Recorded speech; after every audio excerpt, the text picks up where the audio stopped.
Hello class, welcome back to your own YouTube channel बीदा commercial. So class, आज हम class 12 के business studies chapter 9 को discuss करेंगे, जिसका हम पार्ट ए डिस्कस कर चुके हैं, जिसमें हमने अपने फाइनेंशियल मैनेजमेंट के मीनिंग, डेफिनेशन, रोल और ऑब्जेक्टिव्स को कंप्लीट किया था। और लास्टली ये जाना था कि कितने तरीके के फाइनेंशियल डिसीजंस होते हैं। ठीक है, इन सभी टॉपिक को हमने अपने पार्ट 1 में कवर अप किया हुआ है। अब हम अपने पार्ट 2 की बात करेंगे, जिसमें हम क्या जानेंगे, इसमें हम फाइनेंशियल डिसीजंस के बारे में जानेंगे और साथ ही इन फाइनेंशियल डिसीजंस को, कैपिटल बजटिंग को, कैपिटल स्ट्रक्चर को, वर्किंग कैपिटल को, इन सबको ही हम लॉन्गली अच्छे से डिस्कस करने वाले हैं, जिससे कि आपको point to point, concept to concept सब कुछ क्लियर हो जाएगा।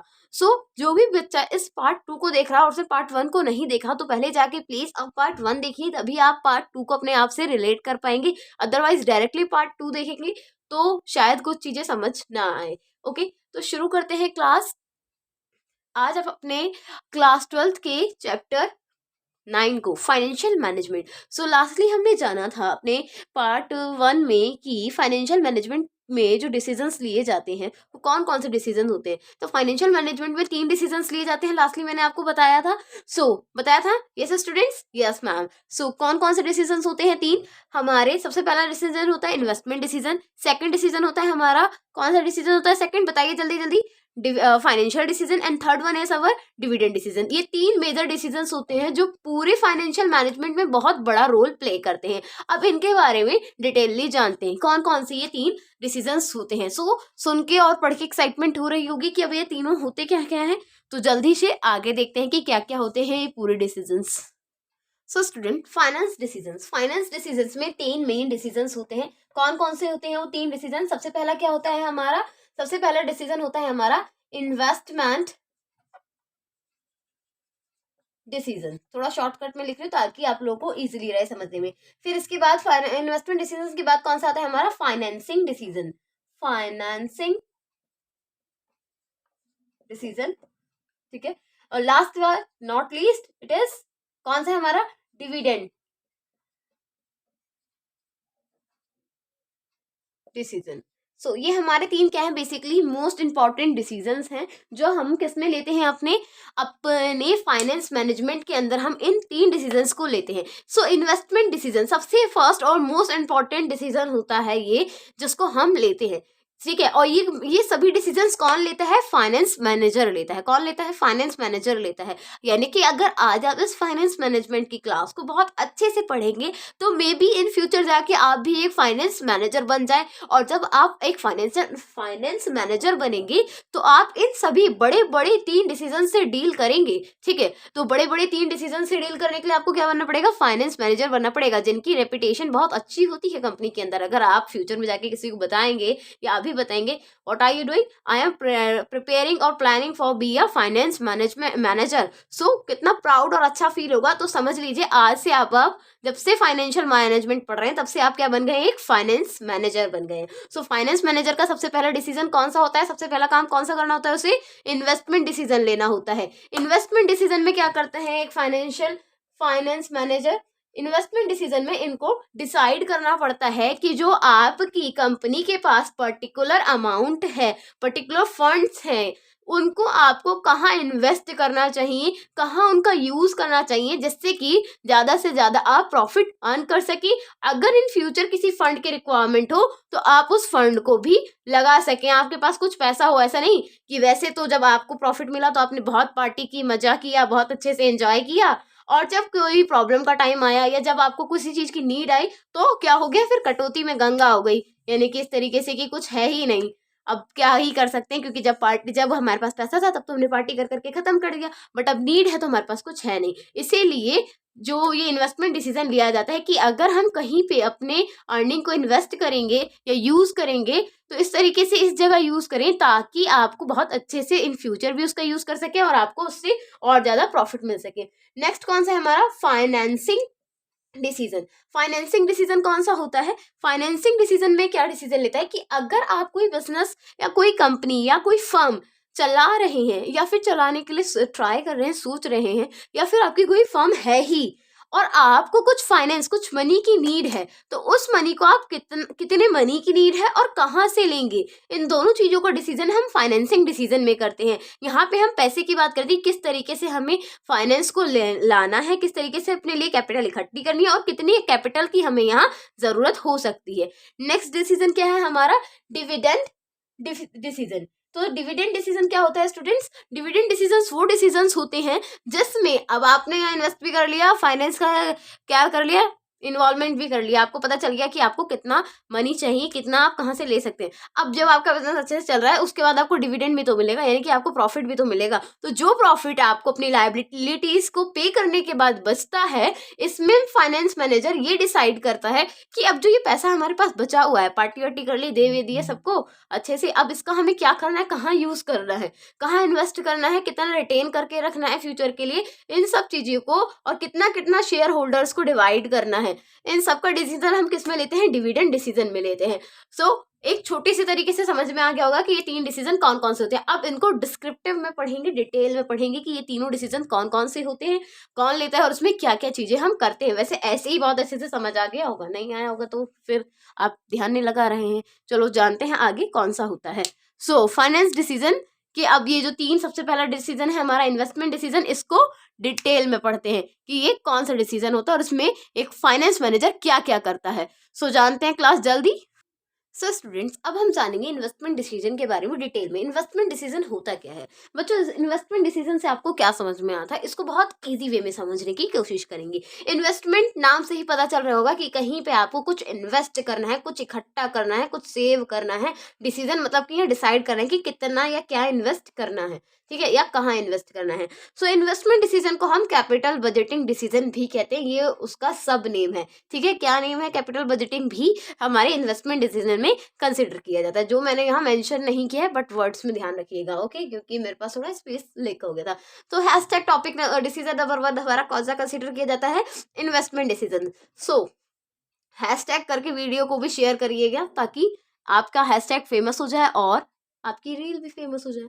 सो इन्वेस्टमेंट डिसीजन क्या होता है, इन्वेस्टमेंट डिसीजन जो होता है हमारा, ऐसे समझिएगा, एक बिजनेसमैन, अब एक बिजनेसमैन ने एक अपनी कंपनी खोली, उसने कंपनी खोलने के बाद उसका बिजनेस काफी अच्छा खासा चला, तो उसके पास अब बहुत सारा पैसा हो गया, ठीक है। इतना पैसा कि अब वो सोच रहा है कि क्या नाम है, अरे मेरे पास इतना पैसा है, अब इस पैसे का मैं क्या करूं। तो उसने अपने मैनेजर को बुलाया, फाइनेंस मैनेजर को बुलाया और कहा, रामू तुम मुझे ये बताओ, वैसे फाइनेंस मैनेजर का नाम रामू अच्छा लग रहा है, चलो चलेगा, कि अगर मेरे पास अब इतना पैसा है, अब मैं इस पैसे को कहाँ इस्तेमाल करूं। तो फाइनेंस मैनेजर ने क्या कहा, फाइनेंस मैनेजर ने कहा कि बॉस, यस सर, मेरे अकॉर्डिंग आपको फाइनेंशियल मैनेजमेंट के 3 डिसीजन में से डिसीजन नंबर 1 का यूज करना चाहिए। उन्होंने कहा डिसीजन नंबर 1, डिसीजन नंबर 1 कौन सा होता है, तो डिसीजन नंबर 1 होता है हमारा इन्वेस्टमेंट डिसीजन।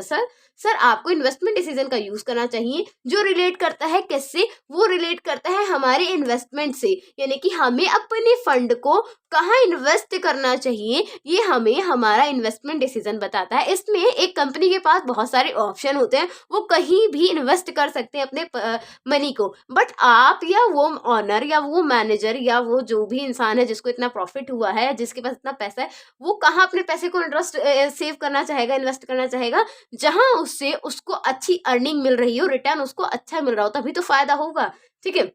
मतलब कि तभी इन्वेस्ट करेगा जब उसे कुछ फायदा होगा, और फायदा भी कैसा, बहुत ज्यादा अच्छा फायदा होगा। जैसे कि आपको आपका फ्रेंड कह रहा है तू मुझे 10 रुपए दे, मैं तुझे बदले में 11 रुपए दूंगा। उसी की जगह आपको एक दूसरा इंसान कह रहा है आप मुझे 10 रुपए दो, मैं आपको 15 रुपए दूंगा। तो आप 10 रुपए 11 वाले के पास जाएंगे, 15 वाले के पास। अब दोस्ती वाला मत सोचना कि मेरा दोस्त कह रहा है चलो 11 रुपए में ही खुश हो जाता हूँ, नहीं। एक अगर आप अच्छे बिजनेसमैन होंगे तो आप किसके पास जाएंगे, 15 रुपए के वाले के पास जाएंगे कि अच्छा 10 के बदले 15 मिल रहा है, यानी कि 5 रुपए का फायदा हो रहा है। तो इसी तरीके से फ्रेंडशिप पे नहीं, पहले बिजनेस पे फोकस करना है, क्योंकि अगर फ्रेंडशिप को वही घोड़ा अगर घास से दोस्ती कर लेगा तो खाएगा क्या, तो सेम ऐसे ही अगर फ्रेंडशिप देखेंगे तो अच्छे बिजनेसमैन कैसे बन पाएंगे, ठीक है।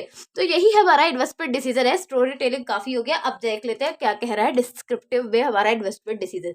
ये मैंने बुक की लैंग्वेज नहीं यूज की है, बिल्कुल भी अपनी लैंग्वेज में आपको ये आंसर दिया है। मेरे गले में वापस से बोल बोल के दर्द हो रहा है।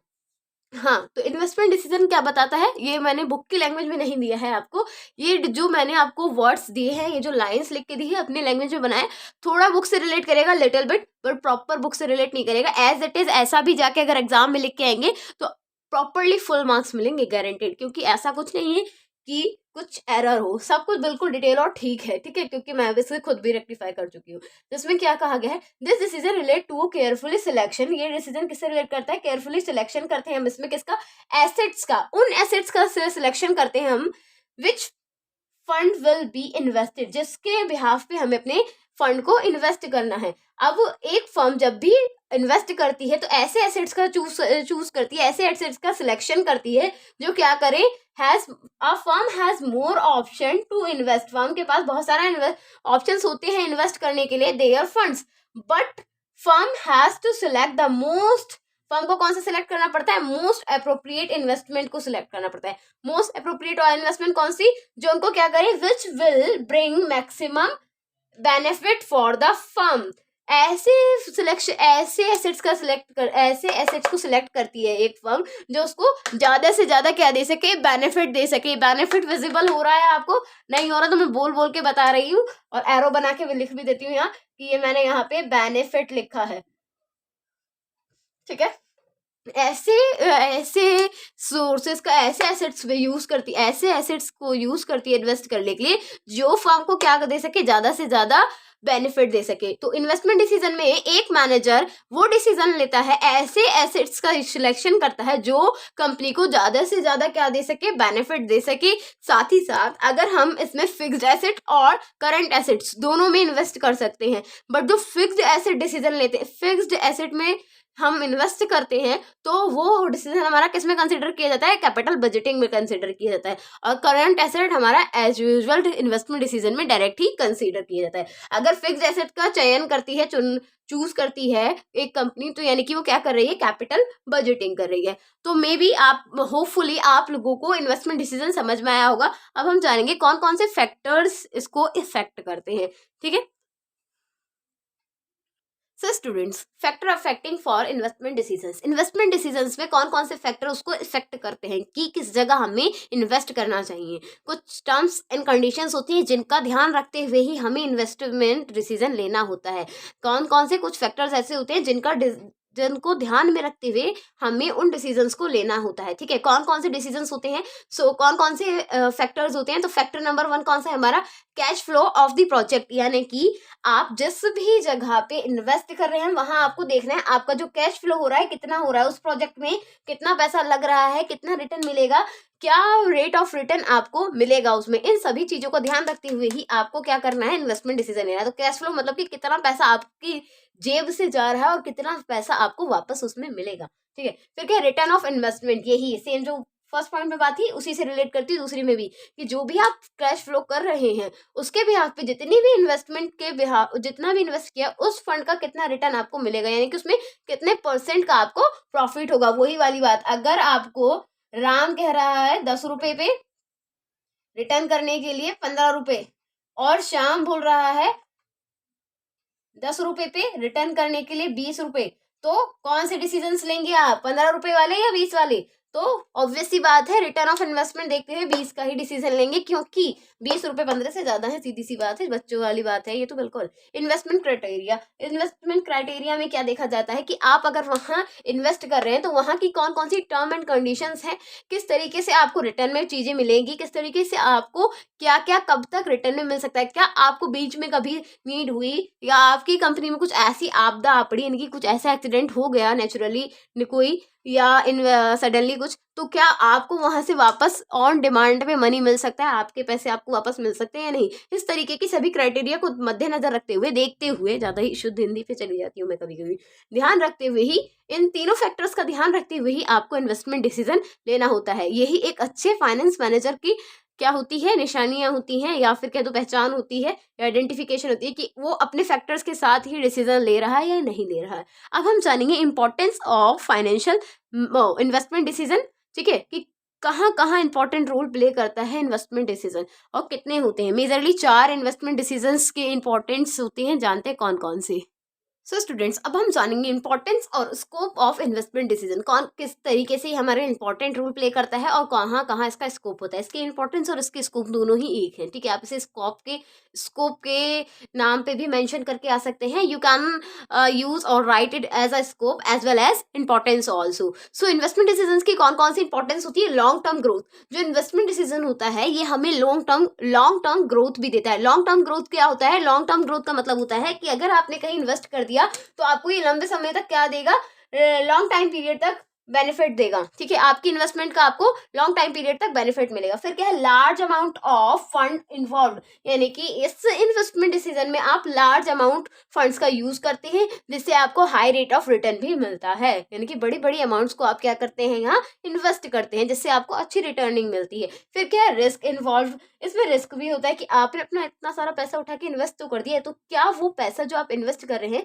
आपको ऑन टाइम ऑन डिमांड और जितना मिलना चाहिए या जितने के डिसीजन हुआ था, जितने में आपकी टर्म्स एंड कंडीशन के साथ जो एग्रीमेंट हुआ था उसके बिहाफ पे आपको वो वापस मिलेगा या नहीं, ये भी एक इंपॉर्टेंट रोल प्ले करता है। फिर क्या है, इनरिवर्सेबल डिसीजन। इनरिवर्सेबल डिसीजन क्या होता है कि जो आप एक बार यहाँ डिसाइड कर देंगे उसको आप रिवर्स नहीं कर सकते। एक बार आपने डिसीजन ले लिया, इन्वेस्ट कर दिया, तो आप उसको रिवर्स नहीं कर सकते हैं, वो चेंज नहीं होगा। तो ये थी हमारी इंपॉर्टेंस और स्कोप ऑफ इन्वेस्टमेंट डिसीजन। अब हम बात करते हैं अपनी मोस्ट इंपॉर्टेंट डिसीजन की, डिसीजन नंबर डिसीजन नंबर 2। अब जानते हैं कौन सा है हमारा डिसीजन नंबर 2।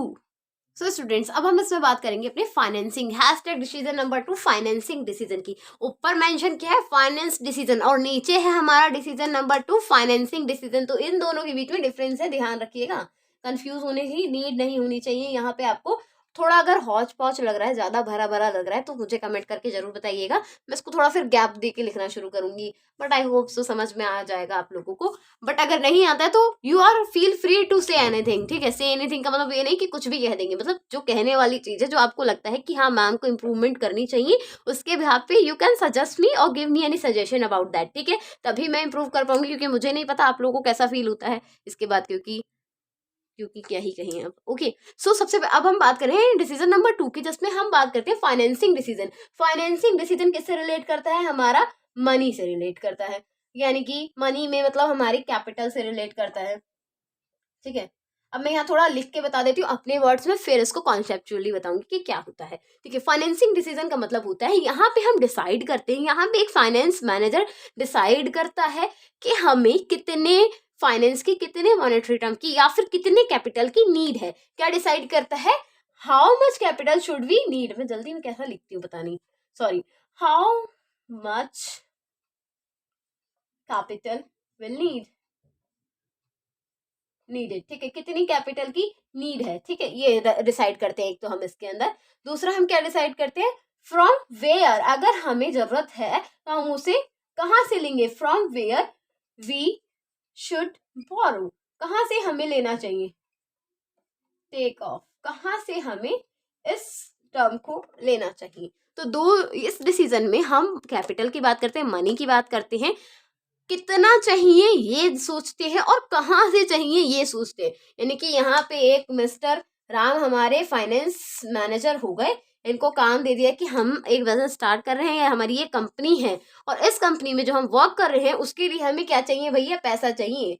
पैसा, अब इन्होंने कहा अच्छा पैसा तो चाहिए, इनके बिजनेसमैन ने, इनके ऑनर ने कह दिया इनको पैसा चाहिए। अब ये सोच रहे हैं हमें पैसा तो चाहिए, ठीक है, पर कितना पैसा चाहिए, पैसा तो हम कितना कहीं से ले लें, पर कितना चाहिए ये डिसाइड करते हैं। कितना पैसा चाहिए इसका डिसीजन लेते हैं यहाँ पे हमारे मिस्टर राम, यानी कि हमारे फाइनेंस मैनेजर। साथ ही साथ ये भी देखते हैं कि अच्छा चलो पता चल गया कितना चाहिए, 10,000 रुपये चाहिए, 10 लाख रुपए चाहिए, तो अब ये डिसाइड करते हैं कि 10 लाख रुपए हम कहाँ से लेंगे, ठीक है। अब ये भी डिसाइड करना जरूरी है कि कितना चाहिए और कहाँ से चाहिए, ठीक है, क्योंकि अब कहाँ से चाहिए वाला भी एक टर्म होता है। कितना तो इसलिए डिसाइड करिए क्योंकि जितनी जरूरत है, अगर उतना नहीं लिया, उससे कम लिया, तो फिर आगे के पैसे कहाँ से अरेंज करेंगे। या फिर जितना चाहिए उससे ज्यादा ले लिया, तो यानी कि वो भी तो अपने ऊपर एक कर्जा ही हो गया, क्योंकि यहाँ पे हमारे पास है कुछ नहीं, सिर्फ हम बोरो ही कर रहे हैं, कर्ज ही बढ़ा रहे हैं, लोन ही लेके अपने ऊपर क्या कर रहे हैं, अपनी लाइबिलिटीज को इंक्रीज ही कर रहे हैं। क्योंकि जैसे आपने देखा होगा, छोटा अमाउंट अगर आप लेते हैं कहीं से बोरो करते हैं, किसी से उधार लेते हैं तो कम पैसा देना होता है, बट अगर ज्यादा लेते हैं तो ज्यादा रिटर्न भी तो करना होता है। तो अपने ऊपर बर्डन ना डालते हुए एक प्रॉपर अमाउंट रखनी है, ना बहुत कम ना बहुत ज्यादा, जितनी जरूरत है उतनी ही। अब फिर जब रिटर्न अमाउंट डिसाइड कर ले तो कहाँ से लेनी है ये भी तो सोचेंगे। अब इस अमाउंट को लेने की भी दो टर्म होती है, दिख रहा है आप लोगों को, विजिबल है या नहीं, से यस एंड नो। अगर दिख रहा है तो बताइए, नहीं दिख रहा है तो भी बताइए, ठीक है। सो कौन सा है, दो तरीके कौन कौन से होते हैं, एक तो होता है हमारे अर्न्ड, ऑन कैपिटल होती है, यानी कि खुद से लेना होता है यहाँ पे, जिसे हम क्या बोलते हैं, ऑनर्स फंड भी बोलते हैं। ऑन कह दो या फिर ऑनर्स फंड बोल दो, ठीक है, ऑनर्स फंड, ठीक है। एक क्या हो गया हमारा ऑनर्स फंड हो गया, जिसको हम क्या बोलेंगे, ऑनर्स फंड मतलब जो इसका मालिक है, यानी कि जो यहाँ जो जिसकी ये पूरी कंपनी है वो ही इसमें पैसा लगा दी। दूसरा क्या होता है हमारा, बोरोड होता है, ठीक है। बोरोड में क्या हो गया, बोरोड फंड, यानी कि अब यहाँ पे आप किसी से उधार मांगेंगे कि लो भैया दे दो, हमारा भला कर दो थोड़ा, ताकि हम अपनी कंपनी को चला सके। भला करने के लिए यहाँ से हम उधार लेंगे कि अब देखो ऑनर फंड क्या हो गया, जो उसके मालिक ने खुद ही दे दिया कि लो भैया मेरे पास इतना पैसा है, ले लो इससे काम करो और फिर जो रिटर्न बचे मुझे वापस दो, ठीक है। इसमें आपको कोई रीपेमेंट का टाइम फिक्स नहीं होता कि इतने समय तक आप ही इस कंपनी के इस मालिक है, तो आपका जितना ज्यादा है और जब भी है कोई फर्क नहीं है, कोई टेंशन वाली बात नहीं, आएगा तो आएगा ही, और नहीं भी आएगा तो भी लॉस अपनी ही जेब में जाएगा, कोई और आके आपसे कुछ कह नहीं सकता है। बट जो बोरोड फंड होता है, इसको लेने से पहले सोचना पड़ता है कि अच्छा ले तो रहे हैं, देंगे कैसे वापस, अगर 1% हमारा बिजनेस नहीं चला तो इसको देंगे कैसे वापस, इसके बारे में डिसीजन लेना बहुत जरूरी होता है। बोरोड फंड के लेने के भी बहुत सारे तरीके होते हैं, कौन कौन से, लोन से, डिबेंचर से, ठीक है, और कहाँ से लेते हैं हम, बॉन्ड से ले लेते हैं, ठीक है। इस तरीके से हम बोरोड फंड लेते हैं। अब ये समझ में आया फाइनेंसिंग डिसीजन क्या होता है। फाइनेंसिंग डिसीजन में कितना पैसा चाहिए ये डिसाइड करते हैं, कहाँ से चाहिए ये डिसाइड करते हैं। कहाँ से चाहिए कि दो ऑप्शंस होते हैं, ऑनर्स फंड होता है यानी कि मालिक ने खुद दे दिया, लगा लो और मुझे वापस कर देना एज अ प्रॉफिट के तौर पे, और या फिर बोरोड फंड होता है जिसमें लोन, डिबेंचर और एक प्रेफरेंस शेयर होल्डर से हम क्या कर लेते हैं, यहाँ से पैसा उठा लेते हैं, लोन लेके डिबेंचर्स के बिहाफ पे भी, ठीक है। यहाँ पे पर रीपेमेंट की डेट होती है और आपको अपनी टर्म्स एंड कंडीशन और लाइबिलिटी के अकॉर्डिंग उनको रीपे करना ही करना होता है, वरना वो आपको बेच के खा जाएंगे, ठीक है। अब हम इसको थोड़ा डिटेल में जान लेते हैं, फाइनेंसिंग डिसीजन होता क्या है। सो स्टूडेंट, अब हमारा डिसीजन नंबर 2 जो है फाइनेंसिंग डिसीजन, अब इसको कॉन्सेप्चुअली जान लेते हैं, कौन क्या कह रहा है, कॉन्सेप्ट के अकॉर्डिंग क्या कहना चाहते हैं ये हमसे भाई साहब। सो ये हमसे क्या कहना चाहते हैं, the second important, the second, ये मार्कर भी देखिए कैसा है, the second important decisions where a finance manager has to take decision, जहां उसको डिसीजन लेना पड़ता है, जैसे कि मैंने आपको बताया ही है, has to take decision from where he can raise finance, कहाँ से वो राइज करे फाइनेंस को, लाइक किस किस तरीके से कर सकता है, शेयर इशू शेयर्स को इशू करके, लोन लेके, डिबेंचर से, या किसी से एडवांस लेके, ठीक है। इन सभी वेज से वो पैसों को, फाइनेंस को क्या कर सकता है, कहीं से भी ले सकता है। बट मेन दो कैटेगरी होती है, जैसे मैंने आपको लास्टली बताया कौन कौन सी कैटेगरीज होती है, ऑनर्स फंड होता है और बोरोड फंड होता है। ऑनर्स फंड में क्या क्या चीजें कंसिडर की जाती है, शेयर कैपिटल कंसिडर की जाती है और रिटेन्ड अर्निंग, यानी कि जो लगातार हमें अर्निंग मिल रही है, इन सबको हम ऑनर के फंड में के बिहाफ पे कंसिडर करते हैं, जिसका रीपेमेंट का कोई फिक्स डेट नहीं होता है, जब मिलेगा तब रख लेंगे, नहीं मिलेगा तो कोई बात नहीं, नुकसान झेल लेंगे, इसका ये कहना होता है सीधा सीधा, ठीक है। नुकसान झेल लेंगे कहना आसान है, झेलना बहुत मुश्किल होता है। बट बोरोड फंड क्या है, इसमें हम लोन ले सकते हैं, बॉन्ड ले सकते हैं, डिबेंचर्स ले सकते हैं, और इनको रीपेमेंट टाइम से करना ही होता है, वरना ये क्या करेंगे, मैंने आपको बताया था, मार पीट के आपसे पैसा ले ही लेंगे। तो ये था हमारे फाइनेंसिंग डिसीजन का। अब हम जानेंगे कौन कौन से फैक्टर्स को इफेक्ट करते हैं, होपफुली ये समझ में आया होगा। सो स्टूडेंट्स, फैक्टर्स अफेक्टिंग, कौन कौन से फैक्टर्स हैं जो फाइनेंसिंग डिसीजन को अफेक्ट करते हैं। तो factor number 1 is cost. Cost जो होगी हमारे फैक्टर्स को बहुत ज्यादा, हमारे डिसीजन को बहुत इफेक्ट करेगी कि कितना पैसा आप कहाँ से ले रहे हैं, किसके बिहाफ पे ले रहे हैं, वो कॉस्ट बहुत ज्यादा मेन रोल प्ले करती है। ज्यादा लिया कम लिया, जो भी लिया जहां से भी लिया, वो क्या करेगा, कॉस्ट जितना ज्यादा लेंगे उतना ज्यादा पे करना पड़ेगा, जो पे करना बहुत हार्ड होता है, ठीक है। रिस्क कहाँ से ले रहे हैं, आप अपने खुद के पैसे लगा रहे हैं, ऑनर्स कैपिटल ले रहे हैं, यानी कि अगर ऑनर्स कैपिटल है तो रिस्क हाई होता है यहाँ पे, रिटर्न होगा, क्योंकि रिटर्न नहीं मिला तो पूरा भुगतान खुद को ही करना पड़ेगा, पूरा नुकसान खुद ही को ही झेलना होगा, ठीक है। Cash flow position, cash flow position में यहाँ पे आप ये देखेंगे कि जो भी आप वर्क कर रहे हैं उसमें जो भी आपका कैश फ्लो हो रहा है, जो जा रहा है, ठीक है, उसकी क्या रेट है, क्या चल रहा है, किस बिहाफ पे कितना निकल के जा रहा है पैसा आपके पास से। कंट्रोल कंसिडरेशन, यानी कि जो भी कंसिडरेशन चार्ज दे रहे हैं, जो भी फी दे रहे हैं आप उस फाइनेंसिंग डिसीजन में, वो जो भी आप फाइनेंस आपने जहाँ से भी लिया है उसको, उसमें कितना आप कंसिडरेशन पे करें। फ्लोटिंग कॉस्ट में कि किस तरीके से उसका रेट ऑफ इंटरेस्ट, किस तरीके से उसमें चीजें फ्लोट हो रही है, चेंज हो रही है time to time. Fixed operating cost किस रेशियो पे डिपेंड कर रहा है, वो फिक्स पे वर्क कर रहा है या किस पे वर्क कर रहा है। अब हम बात करेंगे किसके बारे में बात करेंगे, आप बताइए, मैंने क्या बताया था आपको कि अब हम किसके बारे में बात करेंगे। अब हम अपने डिसीजन नंबर 3 के बारे में बात करेंगे। सो स्टूडेंट्स, ये है हमारा hashtag decision number 3 decision number में क्या कहा गया है, इसमें हम डिसाइड करते हैं अपने डिविडेंड डिसीजन कहते हैं हम इसको। डिविडेंड डिसीजन में क्या होता है, डिविडेंड डिसीजन हमें ये बताता है कि जितना पैसा आपने कमा लिया, जितना प्रॉफिट आपको हो गया है, ठीक है, मतलब जितना प्रॉफिट आपको सॉरी मिल गया है, ठीक है, तो उस प्रॉफिट में से आपने अपनी सारी लाइबिलिटीज पे कर दी, जो जो आपको जिसको जितना जितना देना था वो सब आपने दे दिया। अब जो पैसा आपके पास बचेगा, यानी कि एक फर्म में आपके पास अगर, जैसे कि यहाँ देख लेते एग्जाम्पल के साथ, क्या कह रहा है एग्जाम्पल, एक बड़ी सी ये कंपनी है, ठीक है, इस कंपनी ने क्या कमाया, इस कंपनी ने 10 लाख रुपए एज अ प्रॉफिट अर्न किए, ठीक है, कितने किए, 10 लाख रुपए अर्न किए, 10 लाख हो गया ना, ठीक है, 10 लाख रुपए, 10,000 तो नहीं है, नहीं 10 ही लाख है, ठीक है, कभी कभी जीरो में कंफ्यूजन ना हो जाए, ठीक है, 10 लाख रुपए उसने अर्न कर लिए। फिर इसके बाद क्या कहा गया, 10,000, हाँ ठीक है, अब उसने 10 लाख रुपए यहाँ अर्न कर लिए हैं। फिर इसके बाद उसने क्या किया, अब इस 10 लाख में से उसने सब कुछ अपने 5 या ले लो 2 लाख रुपए उसने क्या किए, 2 लाख रुपए अपने लाइबिलिटीज के तौर पे पे कर दिए। अब बचे उसके पास 8 लाख रुपीज, ठीक है, 8 लाख उसने उसके पास बचे हैं, जिसको अब ये क्या कर रहा है, वो 8 लाख उसका प्रॉफिट है। अब इसका जो फाइनेंस मैनेजर आएगा, एफएम निकल के आएंगे, यानी कि फाइनेंस मैनेजर जो यहाँ निकल के आएंगे, अब वो कहेंगे, अब वो बताएंगे कि इस पैसे का जो 8 लाख का प्रॉफिट हुआ है, इसका इन्हें क्या करना चाहिए। इनको इसे एक साइड उठा के रख देना चाहिए, फ्यूचर में आने वाली इमरजेंसीज के लिए रिटेन अर्निंग के तौर पे रख देना चाहिए, या किस तरीके से इक्विटी शेयर होल्डर के अंदर बांट देना चाहिए, या फिर क्या करना चाहिए, यानी कि पैसा खजाना खुल गया है, अब उस खजाने का कैसे इस्तेमाल करना है। आप अपनी ये सारी इच्छाएं को पूरा करना चाहते हैं, गाड़ी बंगलू मकान खरीदना चाहते हैं, और कुछ फ्यूचर के लिए सेव करना चाहते हैं, इस तरीके से, यानी कि होता है ना, जैसे जिन्न आ गया और जिन्न ने कहा लो बेटा मैंने तुम इतना, तुम्हारी लॉटरी लगी है, इतना पैसा मिला, पर अपनी अपनी इच्छाएं बताओ। तो इसी तरीके से यहाँ पे भी इनकी जो 2 लाख में अपनी पूरी लाइबिलिटी पे करने के बाद 8 लाख रुपए इनके पास अगर बचे हैं, अब उस 8 लाख का इन्हें कैसे यूज करना है, कहाँ यूज करना है, किसको कितना कितना देना है, बांटना है नहीं बांटना है, उस सब का डिसीजन हम डिविडेंड डिसीजन में करते हैं। यानी कि प्रॉफिट का डिसीजन, प्रॉफिट को डिवाइड करने का, सीधी भाषा में कहे तो प्रॉफिट डिवाइड करते हैं हम, यहाँ पे क्या करते हैं, प्रॉफिट को डिवाइड करते हैं, प्रॉफिट को डिस्ट्रीब्यूट करते हैं डिविडेंड डिसीजन के अकॉर्डिंग, डिविडेंड डिसीजन के अंदर। अब कॉन्सेप्चुअली जान लेते हैं डिविडेंड डिसीजन क्या होता है। बोल बोल के मैं थक गई हूँ, क्यों थक जाती हूँ मैं।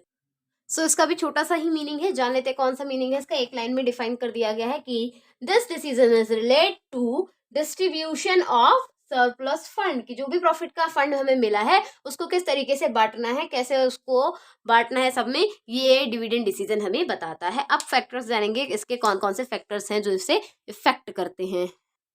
सो स्टूडेंट्स, कौन कौन से फैक्टर इफेक्ट करते हैं हमारे डिविडेंड डिसीजन में। तो फैक्टर नंबर 1 क्या है, हमारा अर्निंग। हमारा अर्निंग बहुत बड़ा मेजर रोल प्ले करता है डिविडेंड डिसीजन में, कि आप कितना अर्न कर रहे हैं, अर्निंग रेट बहुत ज़्यादा मेन रोल प्ले करता है। आपकी अर्निंग ये डिसाइड करेगी कि आपको कितना डिस्ट्रीब्यूशन करना है और कैसे करना है, ठीक है। स्टेबिलिटी ऑफ अर्निंग, यानी कि जो आपको प्रॉफिट मिला है उसमें आपकी जो अर्निंग है किसी सिर्फ ऐसे सडन पीरियड पे हुई है, अचानक से हुई है, या हमेशा आपको इतना ही प्रॉफिट आपके बिजनेस से मिलता रहेगा। यही इसमें देखा जाता है कि जो आपको प्रॉफिट मिल रहा है वो स्टेबल है या फिर लॉन्ग रन तक चलने वाला है, ठीक है। फिर क्या, स्टेबिलिटी ऑफ डिविडेंड, कब से कब तक आपको, कितने टाइम तक आपके डिविडेंड हैं जो आपको डिवाइड करने हैं, ठीक है। ये देखते हैं कैश फ्लो पोजीशन, देखते हैं कि क्या कैश फ्लो की पोजीशन है, साथ ही साथ हमारी ग्रोथ अपॉर्चुनिटीज भी देखते हैं कि हमारी जो फर्म है वो कहाँ से कहाँ तक, इसका ग्रोथ रेट क्या है। ये सभी फैक्टर्स हैं जो हमारे क्या करते हैं, इफेक्ट करते हैं डिविडेंड डिसीजन को। अब हम बात करेंगे अपने नेक्स्ट टॉपिक की, जिसमें हम बात करेंगे फाइनेंशियल प्लानिंग की, कि फाइनेंशियल प्लानिंग क्या होती है। सो स्टूडेंट्स, अब हम जानेंगे फाइनेंशियल प्लानिंग। फाइनेंशियल प्लानिंग क्या होती है, इसके नाम से ही पता चल रहा होगा कि अपने फाइनेंस को प्लान करना।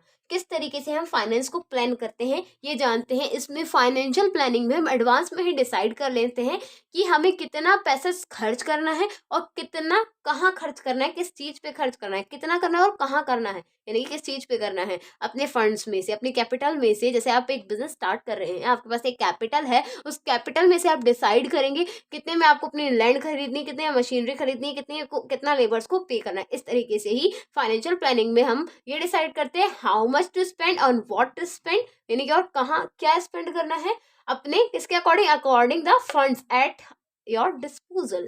यानी कि financial planning it means deciding in advance, पहले से ही सोच लेना हाउ मच टू स्पेंड, कितना स्पेंड करना है, ऑन व्हाट स्पेंड, कितना करना है और क्या स्पेंड करना है, यानी कितना पैसा खर्च करना है, अकॉर्डिंग टू किसके बिहाफ पे, द फंड्स, जो फंड्स आपके पास अवेलेबल है एट योर डिस्पोजल, जितने भी आपकी पूंजी में वो फंड अवेलेबल है उसके बिहाफ पे आप यहाँ पे एडवांस में डिसाइड कर लेते हैं कहाँ और कितना पैसा आपको खर्च करना होता है।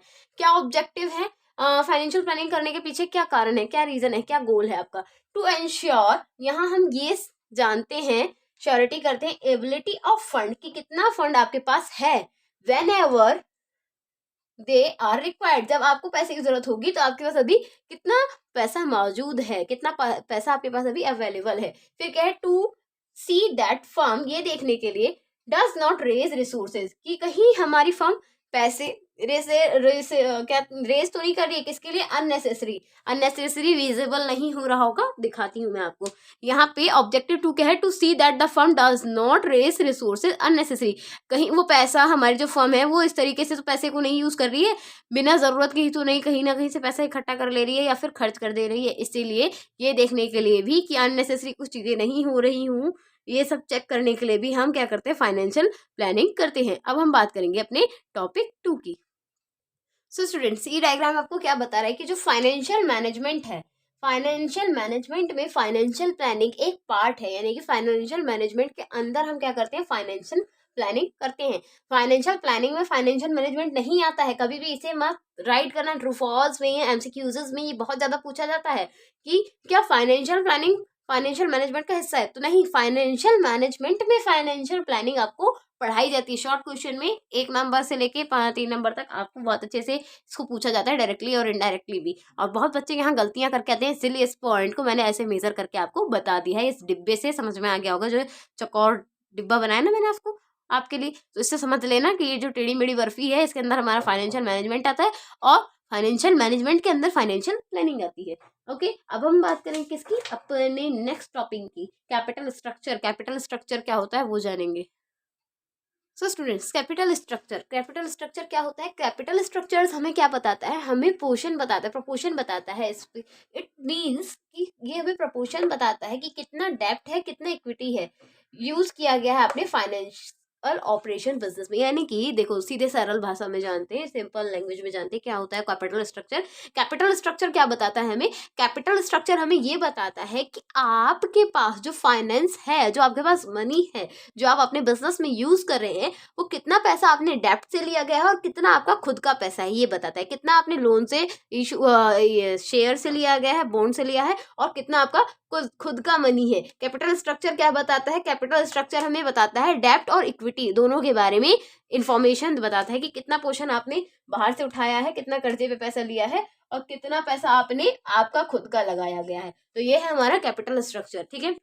अब हम बात करेंगे किसके बारे में, फिक्स्ड एंड वर्किंग कैपिटल के बारे में, कि फिक्स्ड और वर्किंग कैपिटल क्या होता है। So students, fixed and working capital के बारे में जानेंगे। तो फिक्स्ड कैपिटल कौन सी होती है, फिक्स्ड कैपिटल इंक्लूड करती है अपने अंदर किसको, involve the allocation of firms capital long term assets, जिसपे हम लॉन्ग टर्म एसेट्स को यूज करते हैं इन्वेस्ट करने के लिए, उसी को हम क्या बोलते हैं, अपने फिक्स्ड कैपिटल बोलते हैं। और इसमें हम अपने इसमें जब हम लॉन्ग टर्म कैपिटल्स को यूज करते हैं, लॉन्ग टर्म एसेट्स को यूज करते हैं, उस डिसीजन को हम क्या बोलते हैं, कैपिटल बजटिंग बोलते हैं। मैंने पहले भी इन्वेस्टमेंट डिसीजन के अंदर आपको बताया ही था कि जब हम लॉन्ग टर्म एसेट्स को इन्वेस्ट करते हैं, लॉन्ग टर्म एसेट्स पे इन्वेस्ट करते हैं, तो हमारा वो डिसीजन किस में कंसिडर किया जाता है, कैपिटल बजटिंग में किया जाता है। और लॉन्ग टर्म इन्वेस्टमेंट में हम कौन कौन से एसेट को इन्वॉल्व करते हैं, हमारी लैंड हो गई, मशीनरी हो गई, बिल्डिंग हो गई, ये सब हमारे लॉन्ग टर्म एसेट्स में आते हैं।